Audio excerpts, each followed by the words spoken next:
What's up, everyone? Welcome. We are live right now on Cannabis, and if you're joining us on YouTube or your favorite podcast apps, thank you so much for joining us today. We have a great show for you. We are talking to Paulie Two Fingers. We're going to be talking all about glass. JR has a bunch of glass history, glass. We're going to be talking about glass options that you can look out for and kind of what you can get for yourself. We're going to be talking all about glass today. So if you're into that, stay tuned. We have a really great episode for you. But before we get too far into it, I need to give some folks some shout outs. First off, shout out to everyone in our Cannabis community. We have our own app that you can search on the App Store. Just search Cannabis, download the app, and you can use the code BUZZ for your first month free. Actually, we just made that code the other day. JR was asking me about it. So we've got this new code, and you can use the code BUZZ for your first month free. And join us over in the community. We do these live streams. We actually just kicked off a giveaway today where we're going to be giving away seeds and things like that. So join us over on the Cannabis community. Also, I need to give a shout out to Lost Coast Plant Therapy.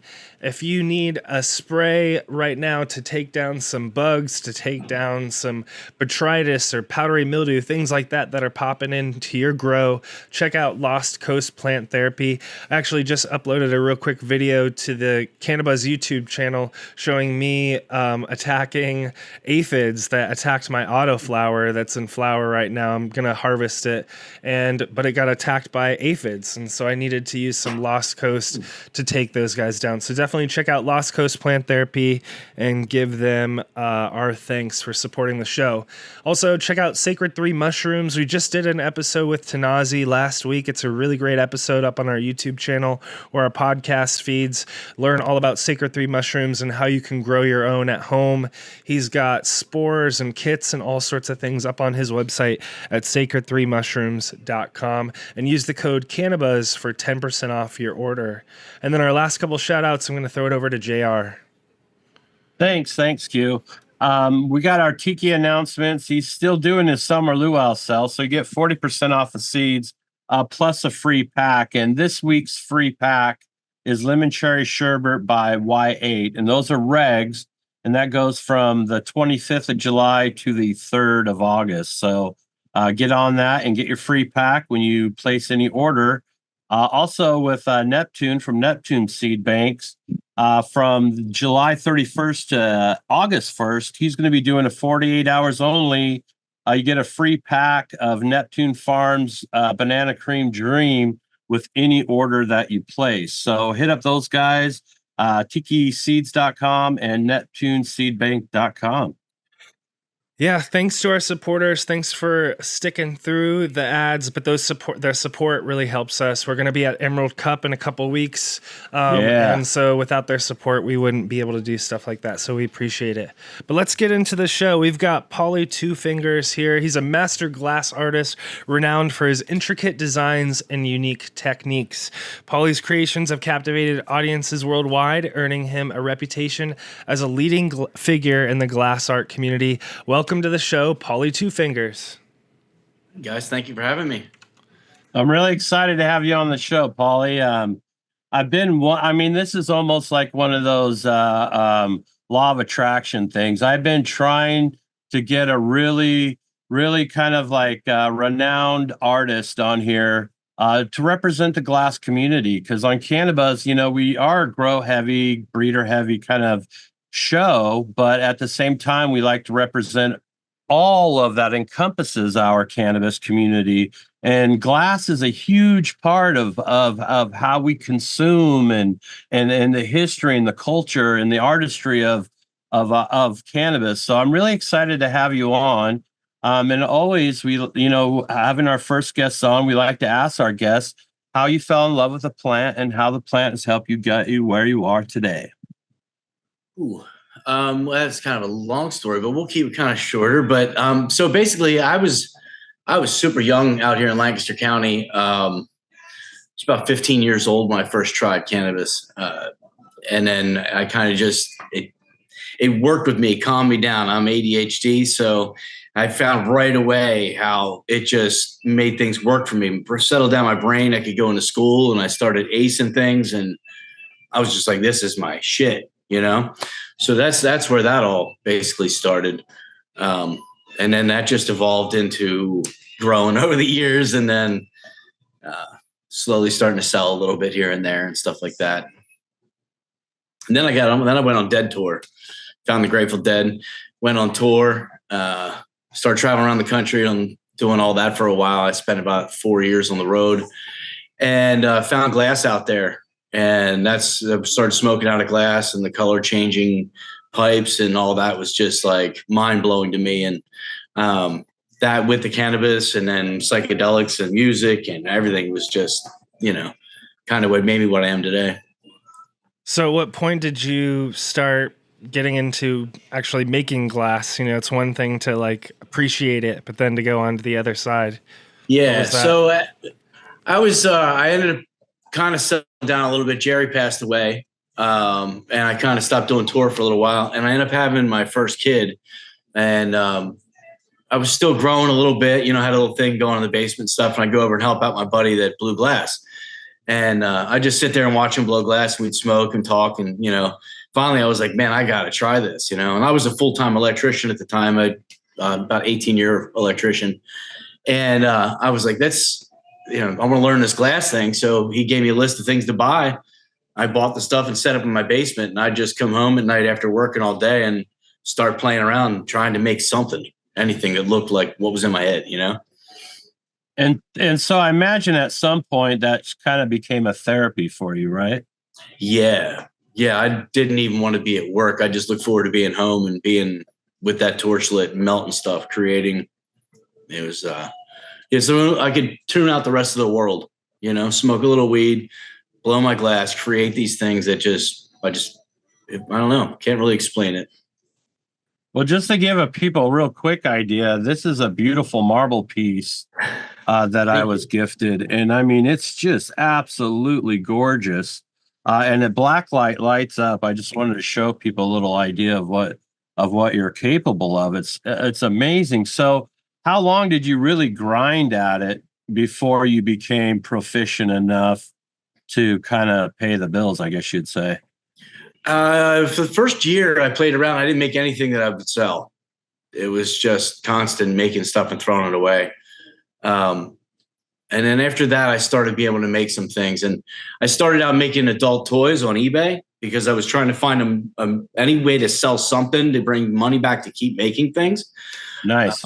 So that became my moneymaker when my art was just a side thing I play around with once I, paid for materials with my other stuff on eBay. So then it just kind of flowed into pendants because then I could sell pendants. And then I was like, I don't need to go to work anymore. And that's it. That was it. So were you kind of like, was it eBay that was kind of where you were testing out these ideas and kind of getting that validation? Because I guess I was thinking when you were talking, I was thinking about like, I would wonder if you'd be nervous, like, would people even buy my pendants or whatever? And I guess you just have to like put it out there and see if someone buys it. And then, that's validation. Yeah, that's the only thing we had back then too. There was no social networking. It was eBay to sell stuff. And there was some online, groups, chat groups, but you'd have to be the artist to find them. You couldn't actually put stuff out. So you could get some validation by posting your artwork in these little forums online. And, these bead ladies would answer you back and say, oh, I love your pendants. That was about it. But yeah, it was cool. And I imagine, the way things were when you were going to the Dead shows and the way that you have to kind of get yourself out there today in this modern world are completely different.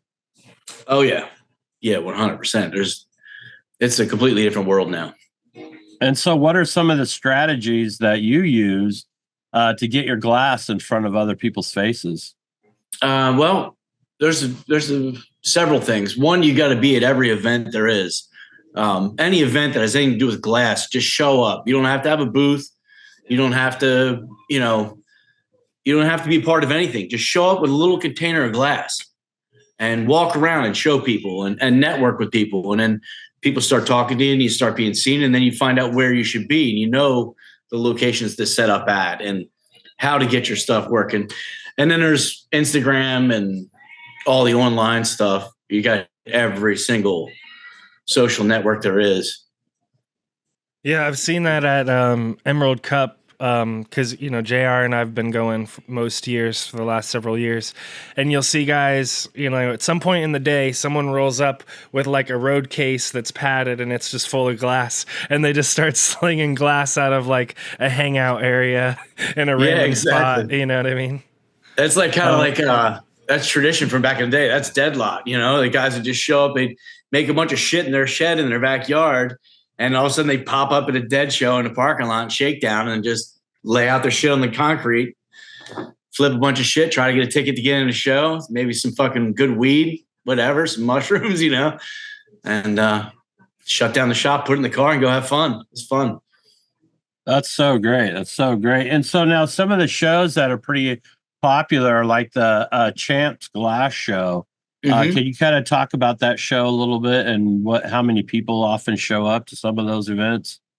Yeah, Champs Trade Show is probably one of the biggest now. There's been several over the years. There was a few that were just American Glass, like it was Age, it was American Glass Expo back in the day. That was one of the most amazing shows ever when it started, and then it faded out. It's just, you know, things get big and then they fall apart. But then we just had Glass Vegas. That was the most amazing show since that one. It was all glass, all American artists. It was beautiful. It was like a family reunion type thing. And Champs is more of they do glass, but they also supply everything else that a smoke shop would have, like everything. It does, you name it. If you walk in there, you're looking for a smoke shop, from kratom, CBD to scales, you know, vaporizers, everything. So they don't really feel the crash the market as hard as these other glass shows do. So the glass shows that are all focused on glass kind of have a hard time staying afloat when things like this happen in the market now, like what's going on. Yeah. So real quick question that just came to mind, and then we'll get back on track to JR's line of questions. But so I was just thinking, like, if I was a newer glass artist, or, you know, I'm someone that just, like you were talking about earlier, I discovered this interest or passion that I have for it, and I'm starting to make stuff. How do you suggest they get their stuff out there? Should they start kind of local and try to hit up local shops? Because I could imagine someone kind of putting the goal in their mind, oh, I got to get to Champs, and then that's my break. But maybe it's like some other path to, you know, success. So I thought I'd take the opportunity to ask you, you know, kind of your perspective. Yeah, I definitely would start local. I would take a radius and just walk into every store that you can think of that would sell glass and just put it in their face. And some people would say, call, make appointments, don't just show up. Some stores will get mad at you for just walking in with your stuff.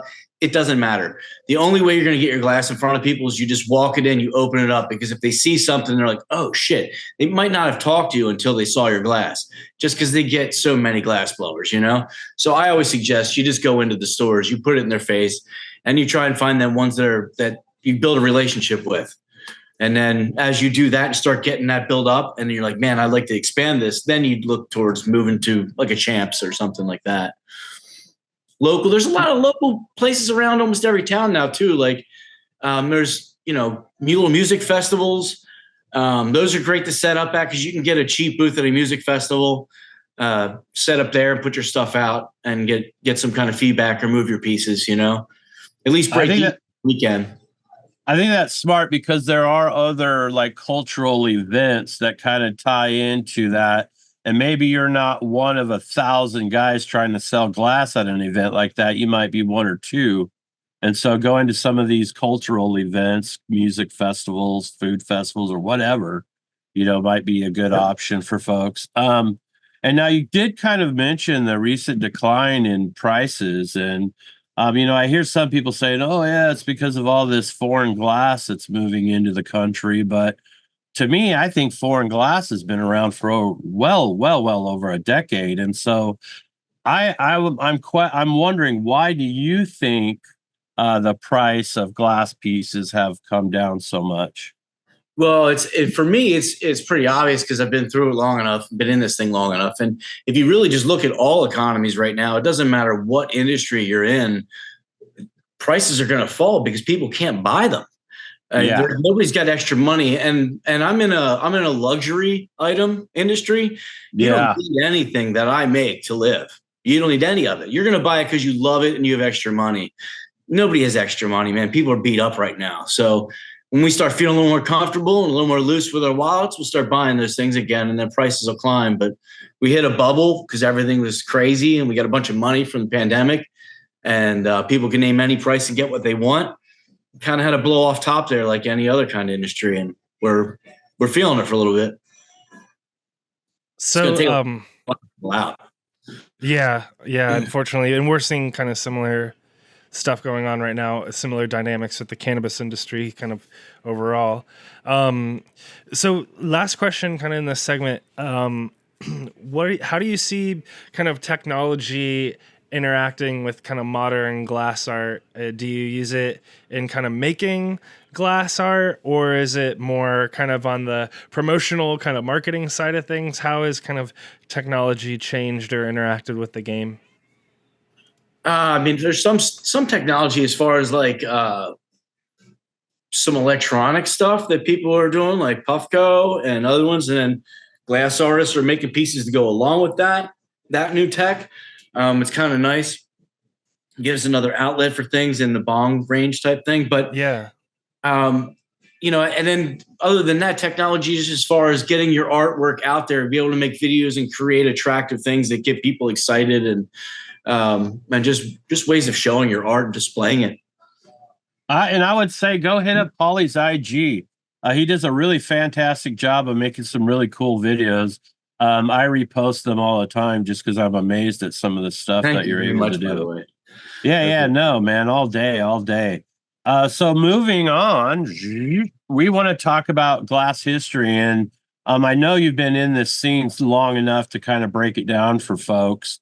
And we kind of talked about Snodgrass quite a bit when we had Jinx on, but kind of talk about Snodgrass a little bit if you could. Yeah. Okay. So, and listen, there's a lot of folklore in the industry, so I know what I know. But if I get a couple things wrong, don't get pissed at me, people out there. But so Snodgrass was basically the first guy, and from what I understand, he was playing around with glass out there in Oregon. And I don't know if he just mistakenly, this is what I heard, he mistakenly got a little bit of silver in the flame, and it shot into the glass and it colored it. Or someone told him, just try putting some silver on the glass. And when he did, it changed the color of the glass. And then when he smoked out of it, it would turn these crazy blues and purples and beautiful colors that it was like he kind of stumbled upon that. And no one else was doing that or making glass pipes like that or anything like that. So he was kind of the guy. And then he'd just show up on the lot out there and start hustling his glass like that. And he kind of started the entire movement, and then brought on apprentices, and those guys started making pieces, and then they just became this force that just drove this art across the country. It's pretty cool. That is amazing. I think how organic some of this stuff is, or even like at those dead shows, that bag of Kim Dog seeds that just absolutely changed cannabis forever. Some of that stuff, all those origins, I think are really important. And a lot of the newer people who are coming onto the scene, those things maybe go unnoticed. And so now post Snodgrass, we had kind of the roar bongs kind of took off, and that was post plastic. The plastics were kind of going out, ceramics were going out. And so kind of talk a little bit about the roars and that glass on glass whole technology. Yeah, Roar had this they were just like the right place, the right time type of company, and they had the right mind for business and how to just promote it right. And they just were, I guess, the first real bong company, glass bong company that went crazy here in the States. So, and I guess that in Germany too, or something. They Roar Germany. I don't know what the whole deal is with them and stuff, but I know a lot of those guys were involved on the forums back in the day, like glasspipes.org.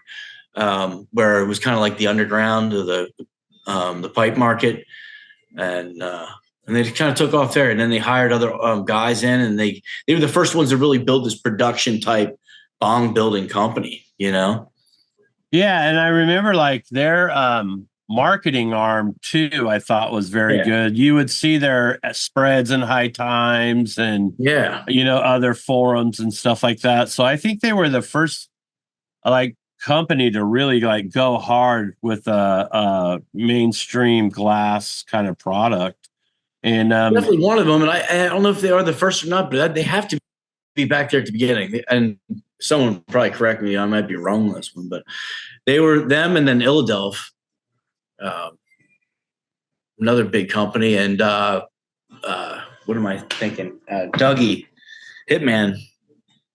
Oh, Hitman Glass. Yeah. That was big. That was big Yeah. back then. Yeah. And we even had like, I think it was a Sean Black, I think was pretty big there. Oh, Sheldon Black. Yeah. Sheldon Black. Yeah, Yeah. that was really, my son was really into Sheldon stuff. As a matter of fact, he broke his bong, but I still have his bowl piece from Sheldon Black bowl piece. Yeah. Nice. That's kind of wild. Yeah. So, fill me in on Marcel Braun and Project 33.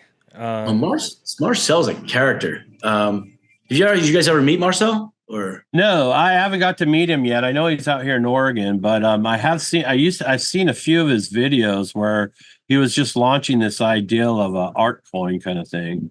Yeah, he's a very unique individual. That guy, he's a true artist. Like, just has these giant visions that he wants to create these things, and he don't care what it takes to make those things. He brings a team of people together and just goes as big as he can and makes these things that you just didn't know were able to be made with borosilicate glass, like massive images that they stretch. I don't know if you've ever seen those things being made, but they're like a giant slab of glass that they keep pushing chunks together, and they build the image up with all these little tiny components. And they're using like a hot shop type technique with this giant glory hole to get everything hot. And it's a really wild thing. It takes a team of people to do it. So and then now we had Future 4200, and he kind of talked about the art coins. Do you know much about the coins that were created? And I have some. We created one at Melt. I was part of a huge glass camp that we throw over here on the East Coast. It's called East Coast Melt, and we had him out, and he did a demonstration there, and he pulled so much power, we blew the transformer up on the pole, and the fire company had to come out. It was insane, dude. But it was crazy. The power blew out, but we made some coins out there, and they're like, from what I understood in the beginning, it was like replace kind of money. It's kind of like a barter system. You have these pieces, you can trade it to somebody for something, that you need. And they would hold certain value. I'm not sure if they still do or not, if they're just really just artistic pieces. I have some from the show, and I have another one. I just kind of collect them, and I don't know if there's a certain value. I think there is supposed to be, depending on the numbers on them and things like that. But I just never really looked into them that deep. I think they're really awesome, though. I think it's cool. We kind of talk about that alternative forms of capital. Yeah. And creating capital within your community that you can exchange for systems like, say, my wife needs her hair done, and the hairdresser loves to burn down. So I don't have to give her cash money. I give her a jar of weed, and she's stoked. I'm stoked, and so is my wife. So my favorite way to do it. Right. So these I can trade. Yeah. Right. Yeah, and these alternative forms of capital, I think, is strategies that we as a future society are going to have to maybe start leaning on to navigate. How we started. It's like we need to go back to that a little bit. If you think about it, we had trade beads back in the day where they make glass beads and trade these beads. It's same kind of thing. Yeah, I know. Yeah. Another group of individuals who hit the scene that made a huge impact not recently, but a while ago, was the Mothership folks and the Fabergé eggs. So can you give guys kind of a lowdown on the Mothership folks? Yeah. So Scott Deppie, he's the main man over there at Mothership, and he's just another one of them guys that's an insanely good businessman, plus like top level artist, like incredible.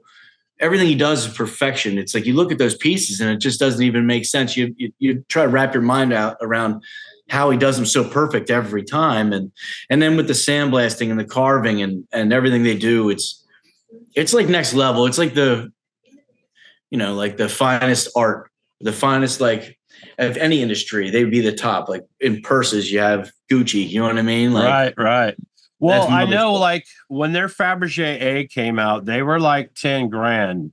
And so do you know how much what their value holds to this day at this point? Phew, I don't know because each one's different, and like there might be new ones that are made now that are even more. I mean, they have the one that was a Grateful Dead style rig that was 250,000. Came in a wooden box that was all Grateful Dead and amazing stuff. So they, I don't even know. I don't even know. It depends on what level of an egg you get. You know, you might be able to get a $2,000 egg or a $100,000 egg.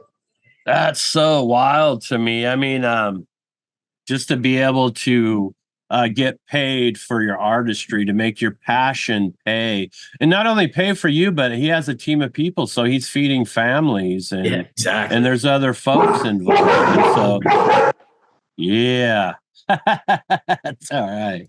It's all good. That's I've great. got 3 dogs here. Luckily, 2 of them are asleep right now. Let's see.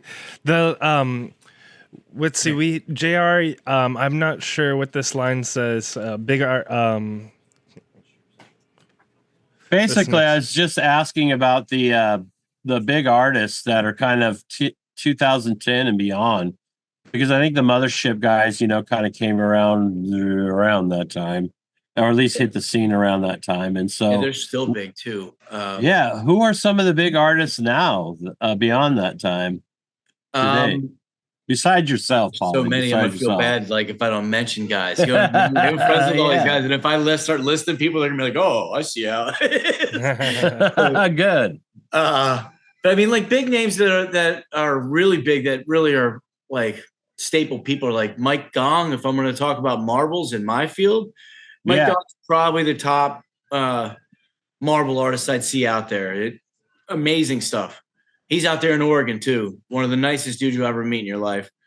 And then there's my friends that are blowing glass this weekend that are marble artists. Also, there's John Bridges and Travis Weber and Anton Bodor. I'll be blowing glass with those in a week. They're the top of the marble community. Those guys are all amazing, incredible artists. And in pipes, people that I kind of look at are Yusheen and Buck, Darby, Elbow. I mean, those guys are crazy. I don't know if you ever heard of Elbow Glass. This guy he makes the dinosaurs and stuff.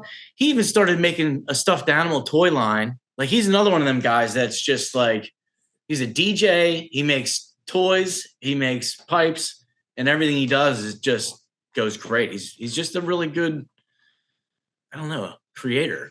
You know what I mean? Was he on the Netflix show Blown Away? That was Mike Shelbo. Shelbo. Shelbo's another amazing dude and incredible. He's like the voice for all these different events because he'll be the guy over the PA announcing things and doing all. He's involved in everything glass, and super incredibly nice guy that shares so much.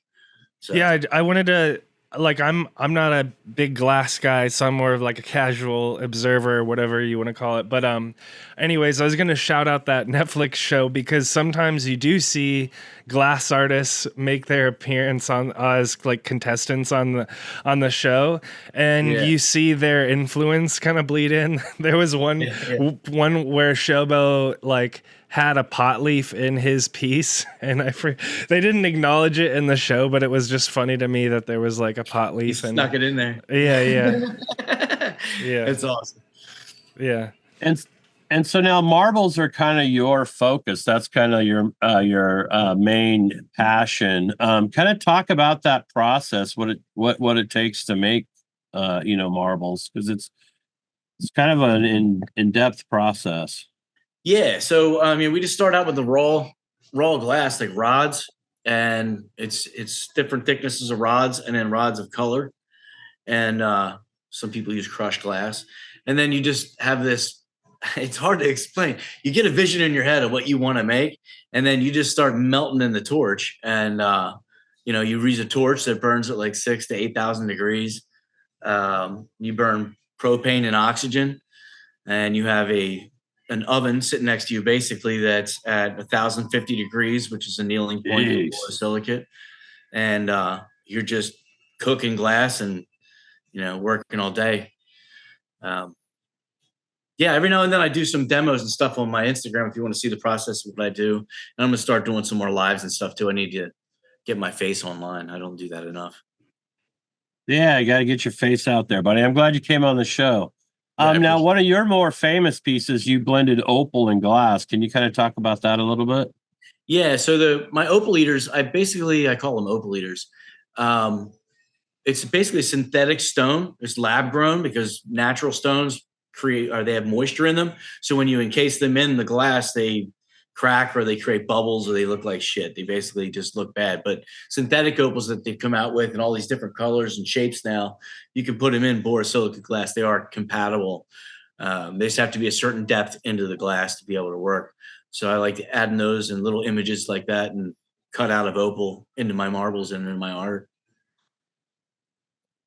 So this next section, we were going to talk about just the different glass options.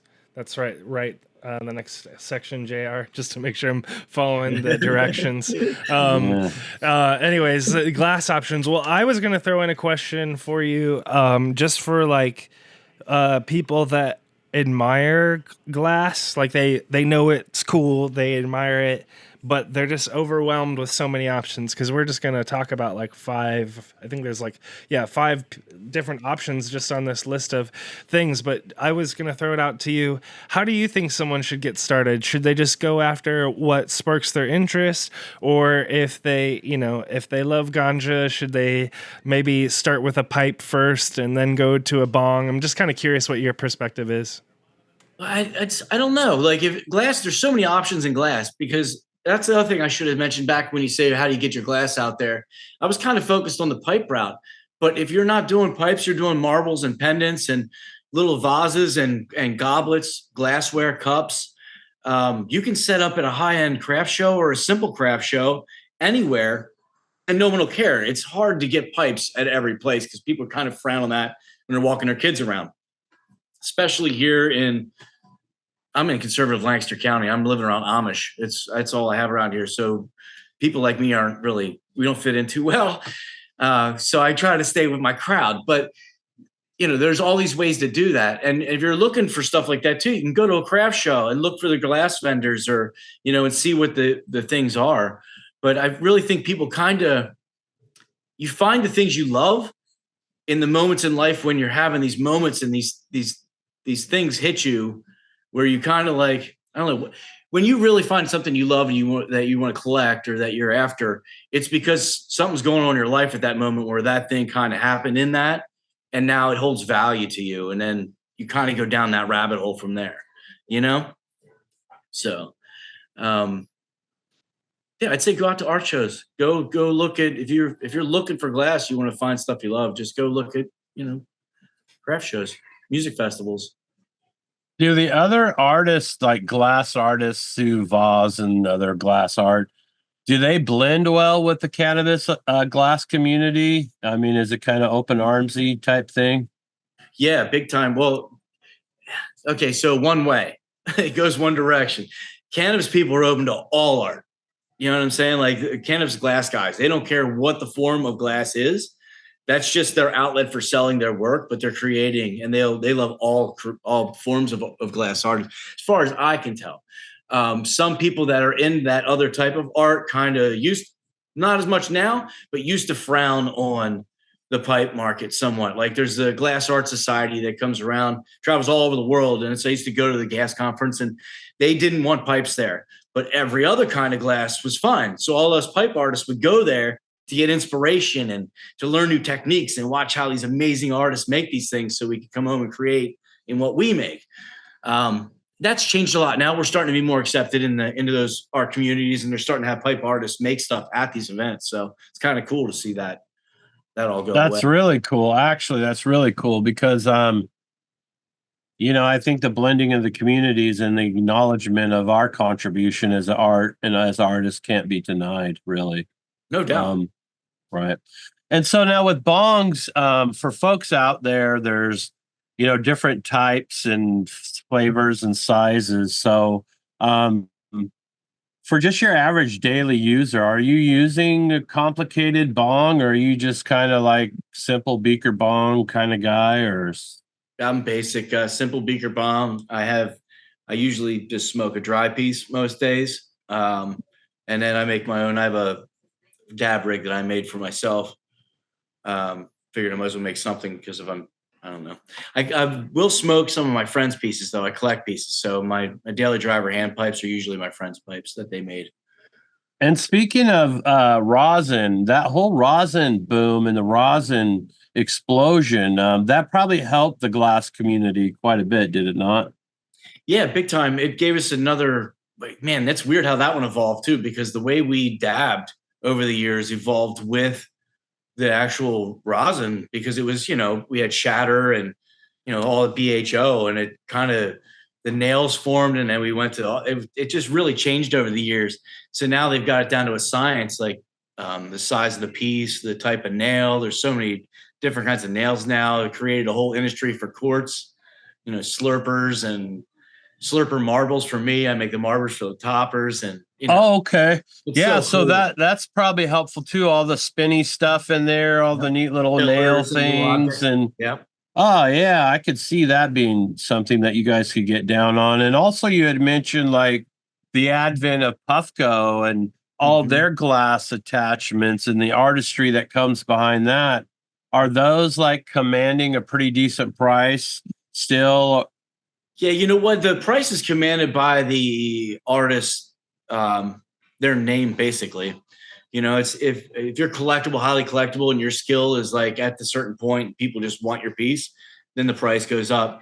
But there's some artists out there that are like unknown that make some of the craziest shit that just can't sell their work because people haven't seen them. They're sitting in their garage somewhere, and they don't get their face out there. Yeah, it's tough. It's a different world in the way that we have to try to hustle, I guess you might say, Yeah, the glass don't sell itself. If you make the pieces, you got to show up and show people and meet people and talk to them, and that's how they fall in love.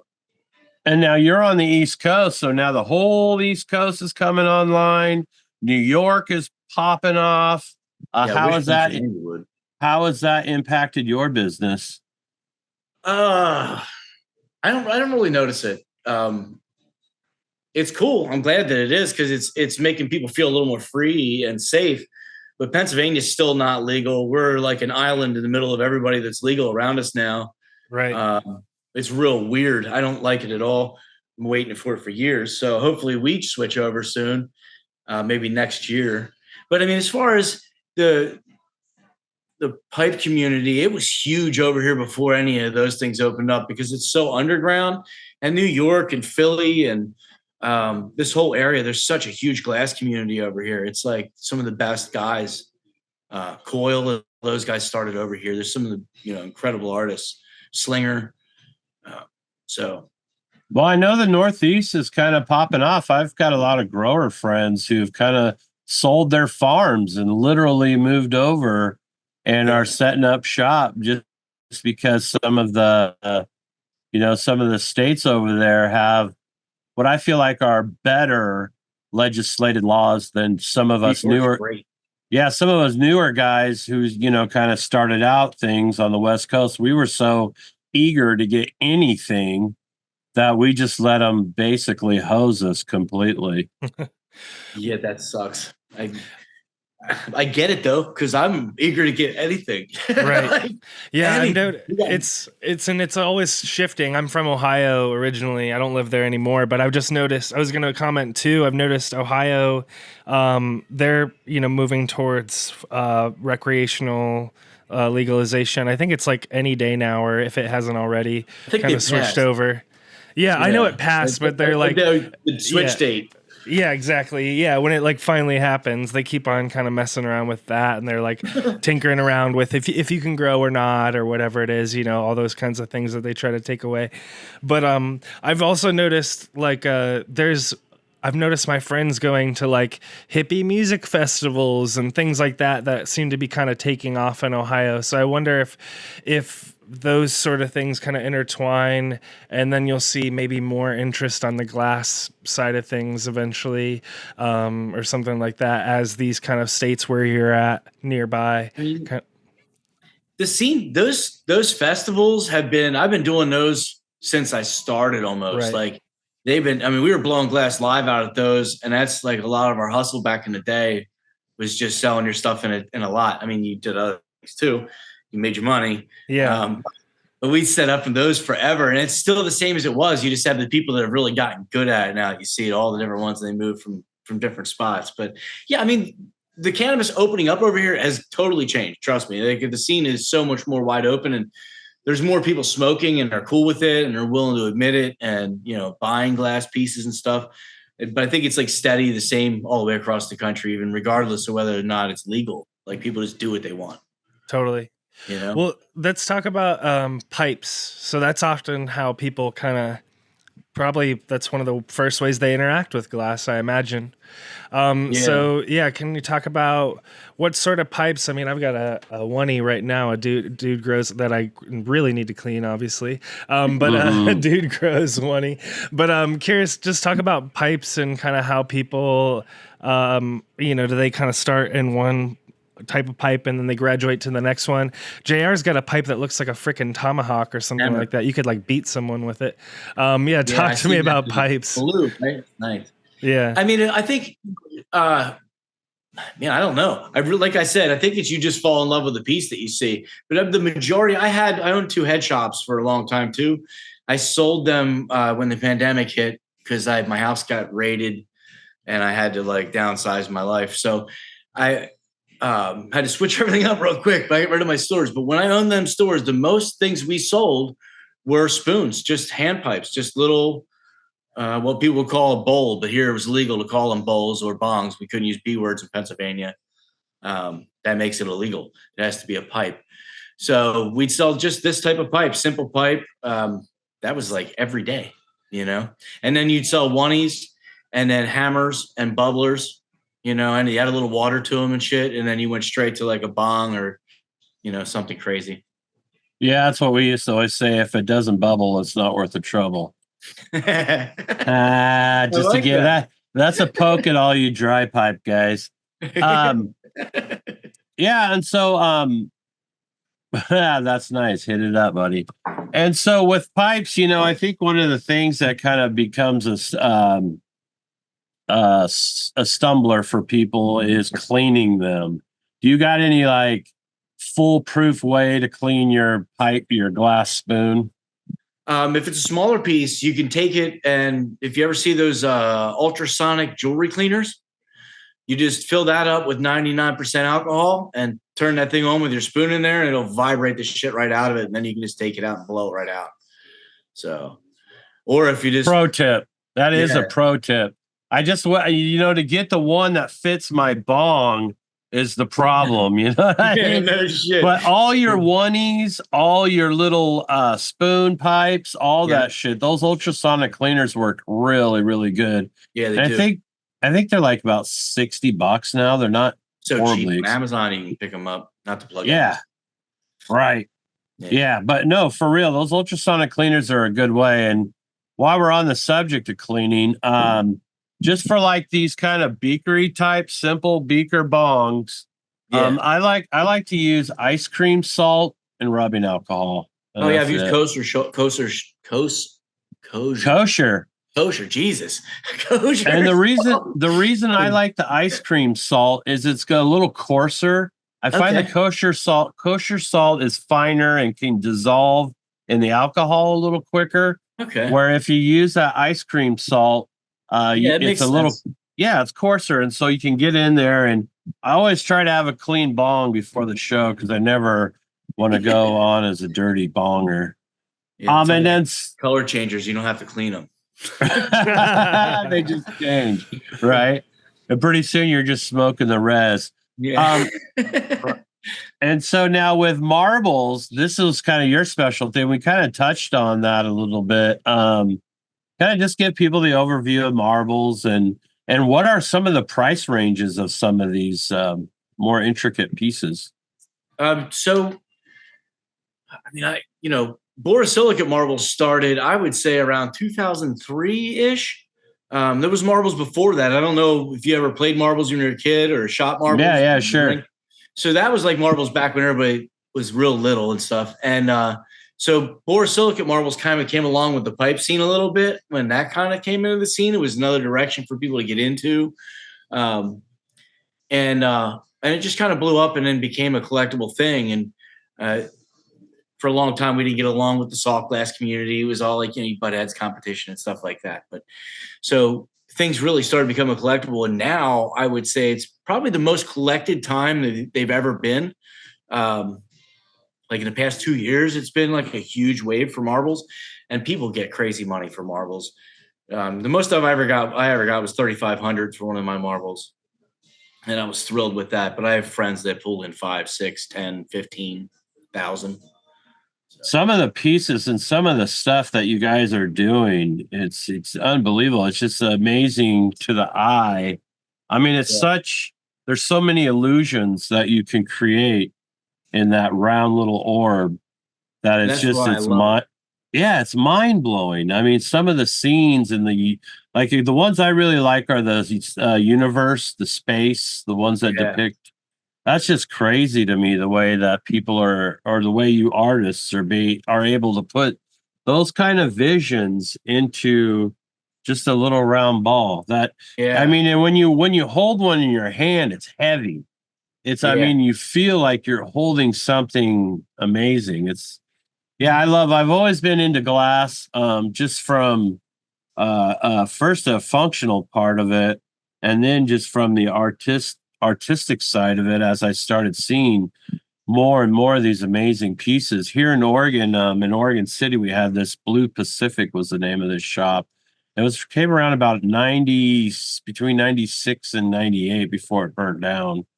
But you would walk in there, and this is pre-rosin, and they weren't really hash rigs. They're pretty much all flower rigs, but the whole room just shelves and shelves and shelves of these pieces. And there were 3 artists at the front of the shop who had their little studio space, and they were just banging it out all day, every day. You'd walk into the shop, and this, like you said, was back in the day when you couldn't even say the word bong. You had to say, tobacco pipe or water pipe, I think is what we had. Water pipe. Yeah, that's what we had to call them. Stupid.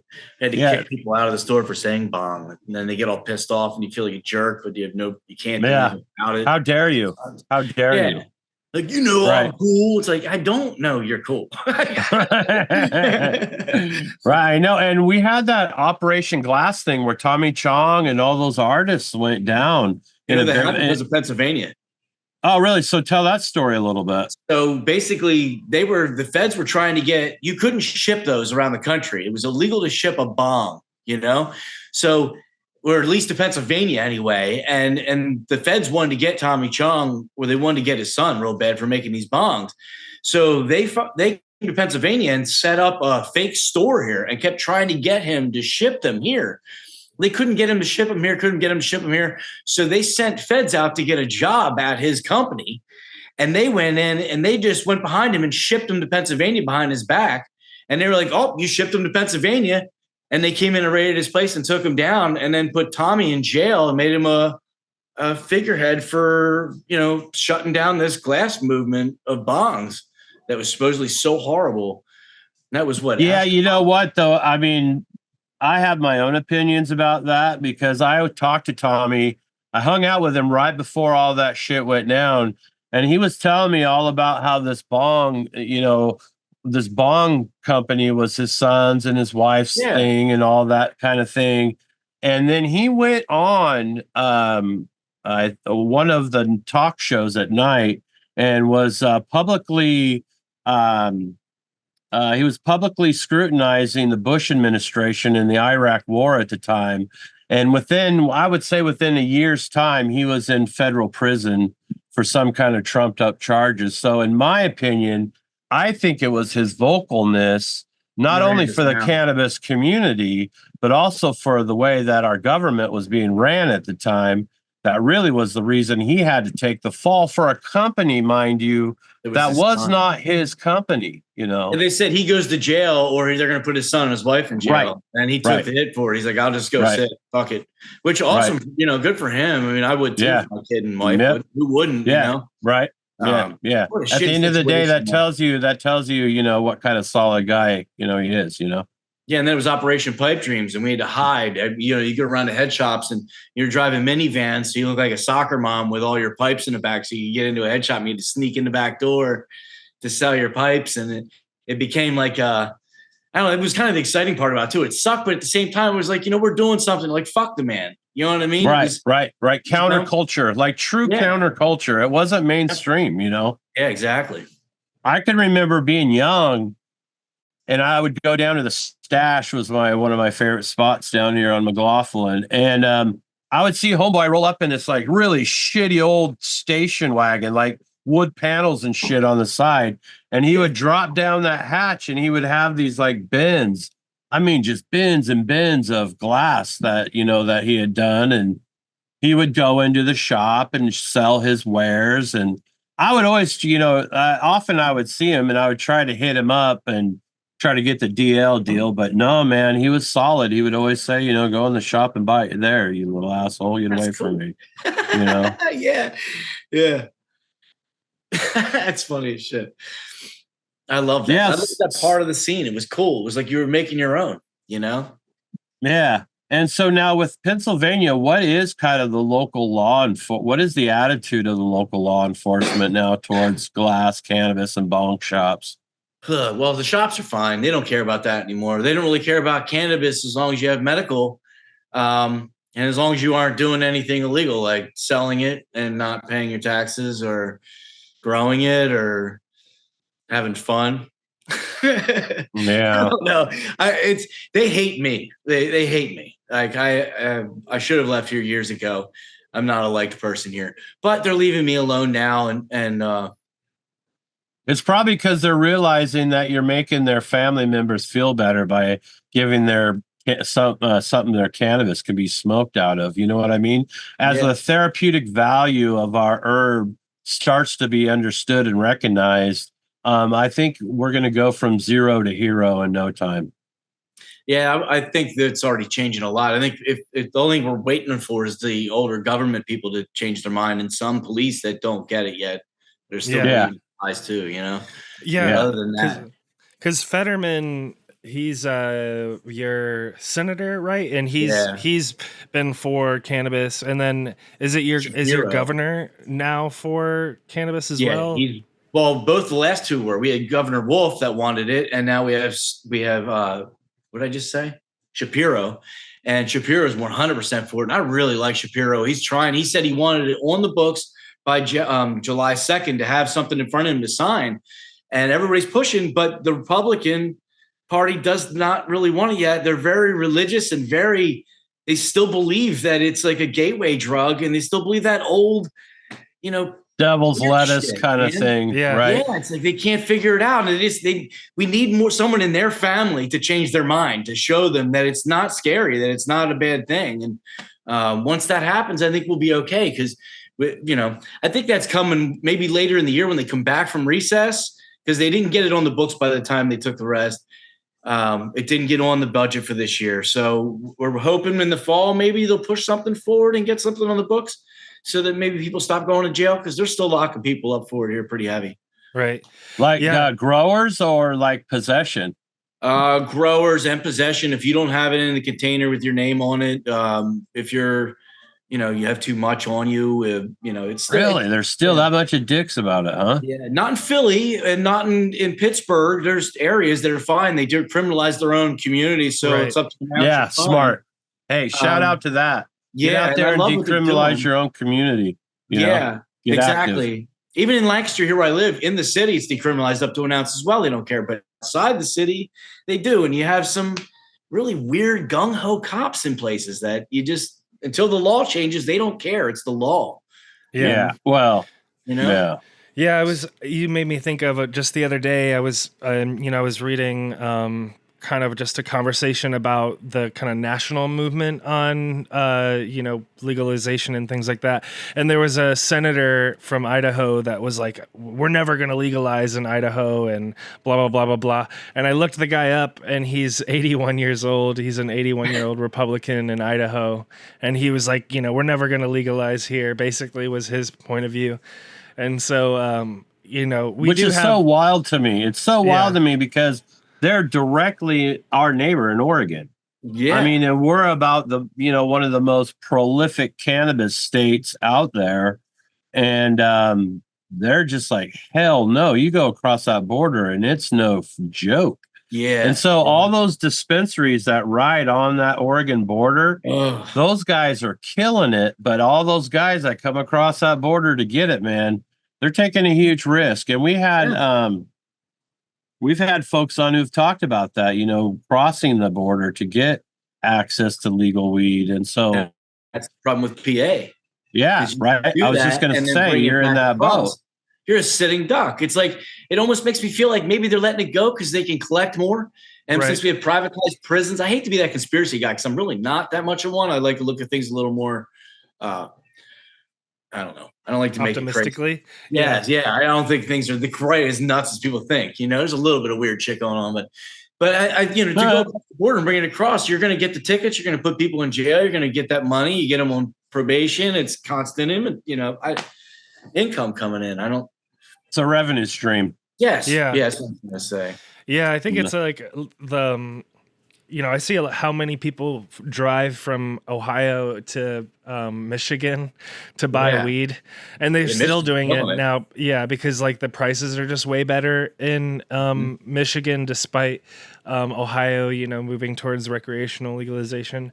But yeah, I have to imagine eventually the economic argument will win out that like, how about instead of paying our tax money to Michigan, how about we pay it to Pennsylvania or pay it to Ohio or whatever. Yeah, well, you got legal around us. You got Maryland, New Jersey, New York, now Ohio. We're surrounded. We're literally an island. Every border has legal weed.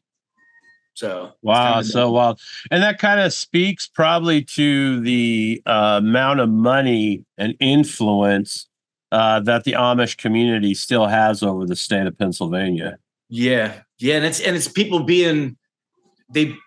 they're stuck in that way. It's weird. They're all older people that are stuck in that way that it's like literally devil's lettuce. Like it's evil. You can't do it. But alcohol it's crazy how much alcohol is fine. You know what I mean? Yeah. It blows my mind.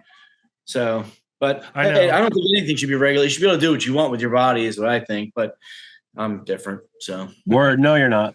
No, they're different. Yeah, you're preaching to the choir here. Right. You're not different. They're different too. I thought about that because I want to make. I want to get smoke lounges legalized where I live. Because in California, they have to be in a dispensary. You can't just be like a lounge or whatever where you bring your own weed. It has to be at a dispensary, but it has to be like allowed on a local level.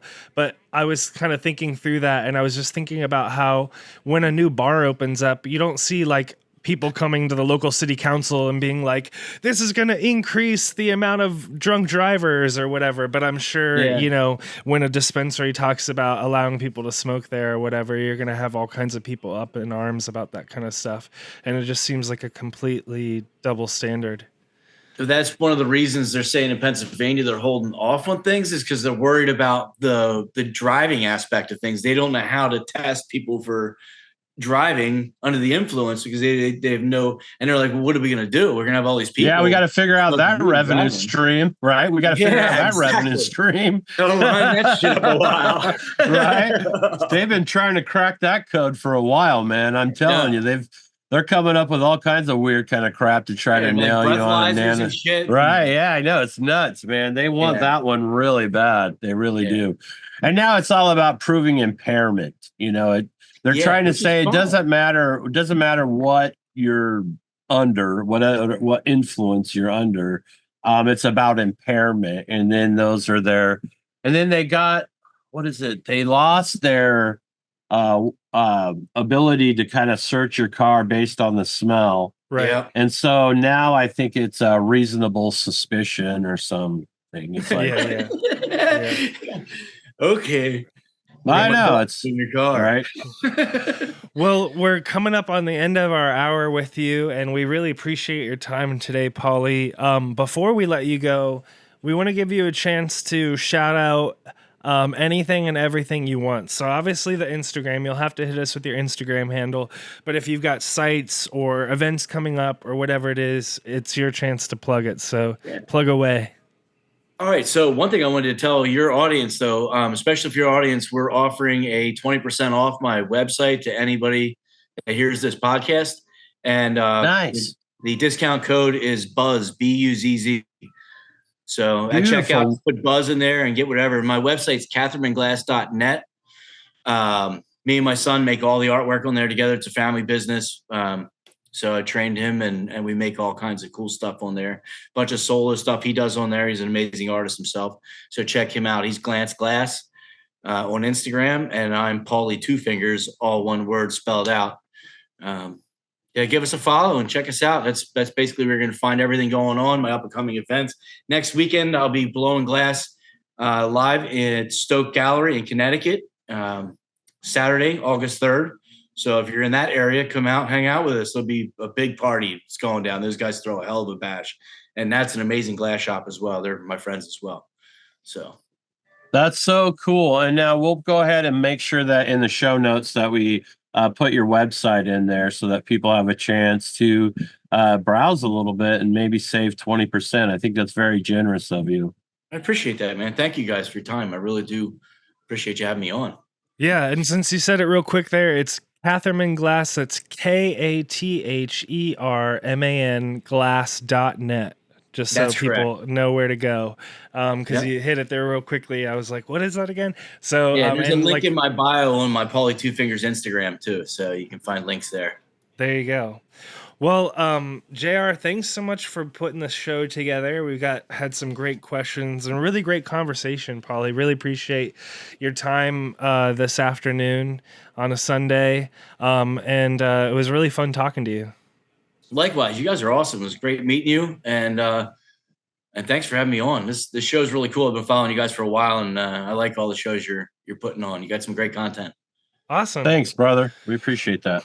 Well, if you guys enjoyed the show, make sure to support Paulie Two Fingers by checking out his website, following him on Instagram, keeping up with his adventures and all the latest in glass creations. It's just really cool to see what folks are able to do. I really enjoyed the history lesson today. Like I said, I'm like a filthy casual. I don't really know much about this stuff. So it was really cool to just get the fill in.